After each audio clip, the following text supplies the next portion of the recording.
Bismillahirrahmanirrahim. Assalamualaikum warahmatullahi wabarakatuh.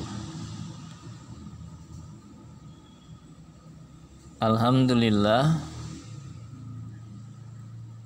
wassalatu wassalamu ala rasulillah, la haula wala quwwata illa billah. Pemirsa, jumpa lagi. Pada kesempatan ini kita akan membahas tentang pengaruh jin terhadap berbagai penyakit fisik ya, khususnya fisik ya, penyakit fisik.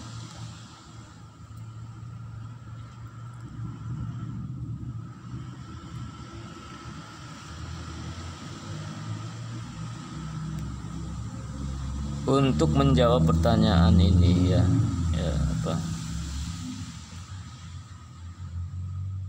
apakah masih ada bahaya yang ditimbulkan oleh jin terhadap manusia selain mengganggu akal dan jiwa? Marilah kita coba membahas tentang hal yang terkait dengan pengaruh jin ya terhadap penyakit fisik pada manusia.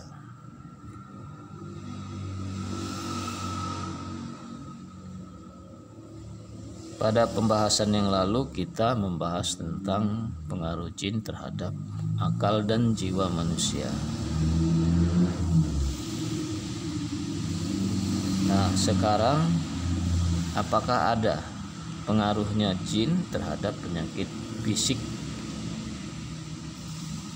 terhadap manusia ya?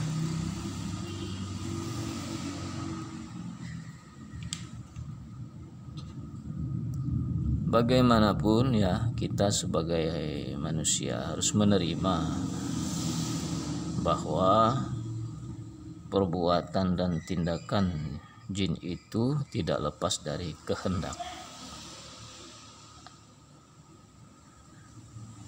atau masyiah dari Allah Subhanahu wa ta'ala. Karena semua perkara itu berjalan dengan qada dan qadar Allah Subhanahu wa ta'ala. Kita hanya berkewajiban melakukan berbagai cara dengan jalan untuk menjaga diri dari berbagai bahaya dan bencana. Ya, tentunya dengan tuntunan dari syariat Allah Subhanahu wa ta'ala, tuntunan dari syariat Islam. Kita hanya dapat memohon kesejahteraan pada Allah Subhanahu wa ta'ala. Sebab gangguan dan penganiayaan ya, dari jin itu pun akan dapat diobati atau dihindari melalui zikir, doa. Dalam hubungannya dengan ini, Rasulullah Shallallahu Alaihi Wasallam bersabda, la yaruddu qada'a illa du'a, la yaruddu qada'a illa du'a. Tidak ada yang dapat menolak qada, ketentuan Allah, kecuali doa. Hadis riwayat Imam Tirmizi.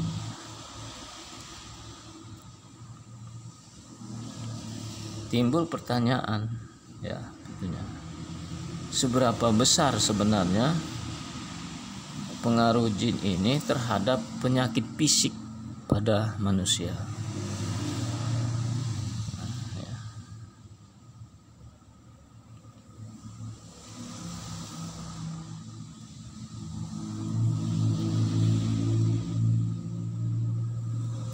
Jadi kita ya, harus memahami bahwa satu hal yang menjadi perhatian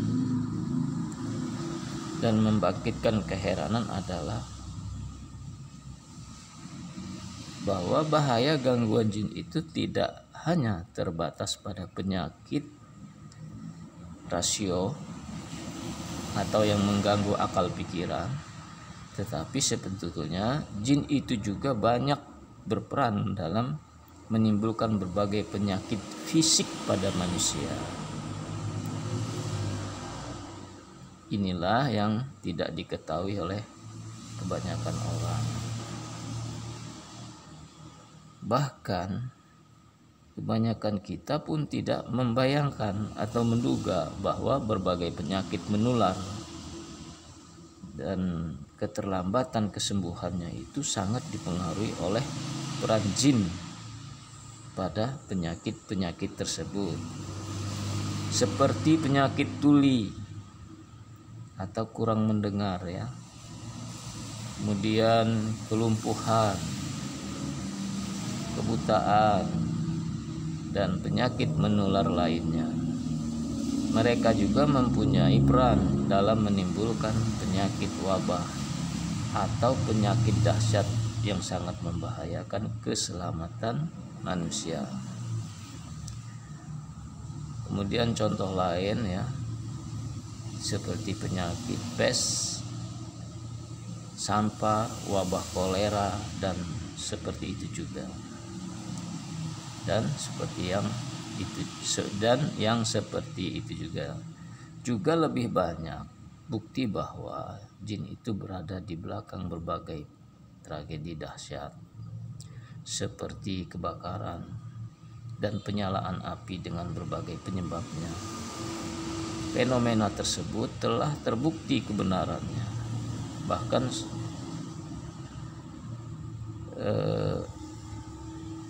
ada berita yang sangat meyakinkan dari seseorang yang sering mengusir jin, dan dia pun mempunyai banyak pengalaman dalam hal ini.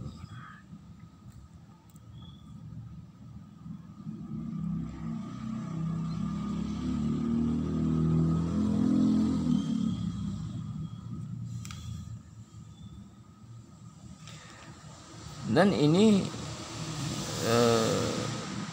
dibuktikan ya dari hadis Nabi Muhammad SAW ya.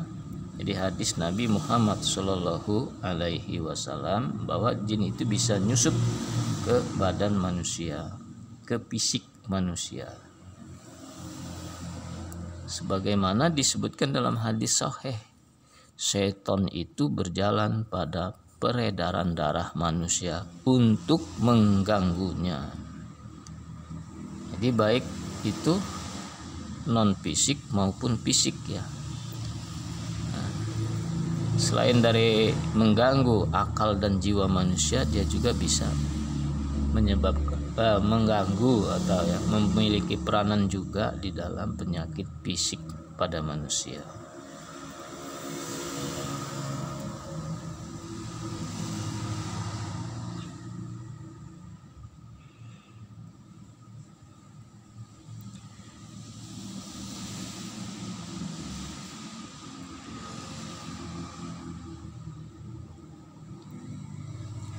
Jadi hadis Nabi juga ya, hadis Nabi Muhammad SAW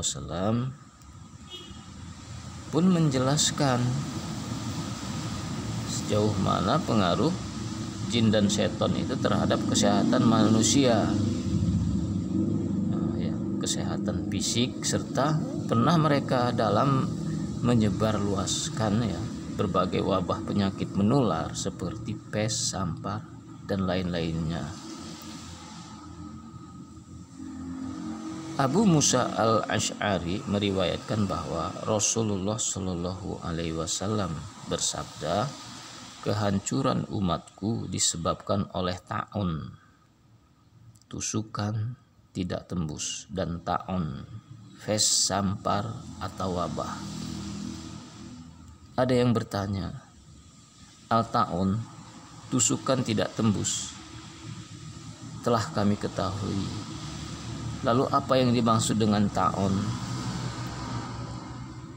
Kemudian Rasulullah SAW bersabda, itulah tusukan yang tidak tembus oleh musuhmu dari bangsa jin, dan pada setiap syahadah kesaksian. Hadis riwayat Imam Ahmad dan lainnya. Yang harus kita terima adalah bahwa apa yang telah dikukuhkan oleh nas syariat mesti menutup pintu ijtihad, dan nas tersebut menjadi hukum asal atau hukum pokok. Sedang apa yang dicapai para ulama dalam lapangan ilmu hasil eksperimen atau uji coba, maka hasilnya itu baru dapat diakui sebagai suatu kebenaran jika sejalan dengan nas, maksudnya dengan dalil ya dari Quran dan Sunnah. Jadi kalau sudah ada dalil ya, dalil Al-Quran dan Sunnah yang sudah jelas-jelas, jadi kita nggak perlu lagi ijtihad, gitu maksudnya.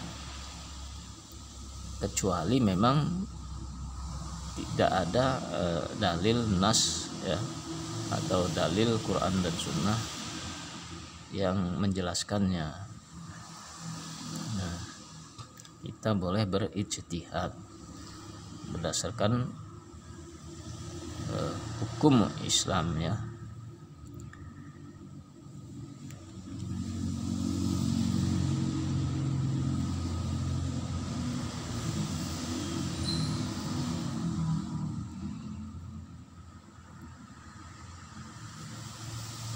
Sedang ya, jika bertentangan dengannya, maka penemuan mereka merupakan teori yang bisa jadi benar dan boleh jadi salah.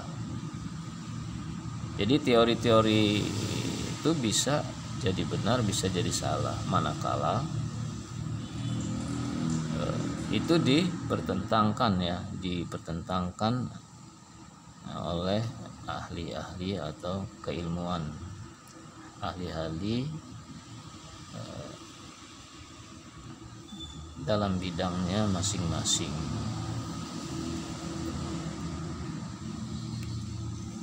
Sebagai contoh ya,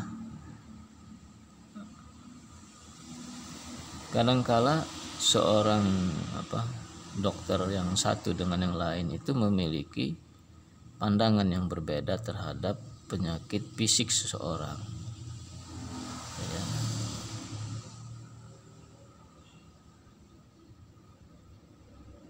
Dan analisanya pun terkadang berbeda-beda, dan itu banyak terjadi di dalam dunia kedokteran ya. Oknum dokter yang satu dengan oknum yang dokter yang lain pun kadang-kadang berbeda pandangan dalam satu penyakit.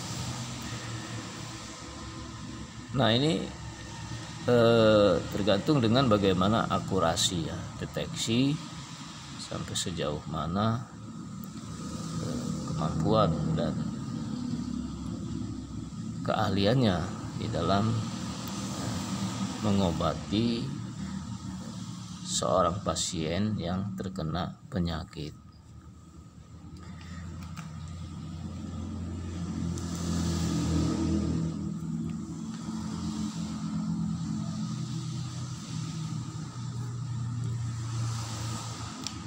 Pemirsa, demikian saja pemaparan saya pada kesempatan ini.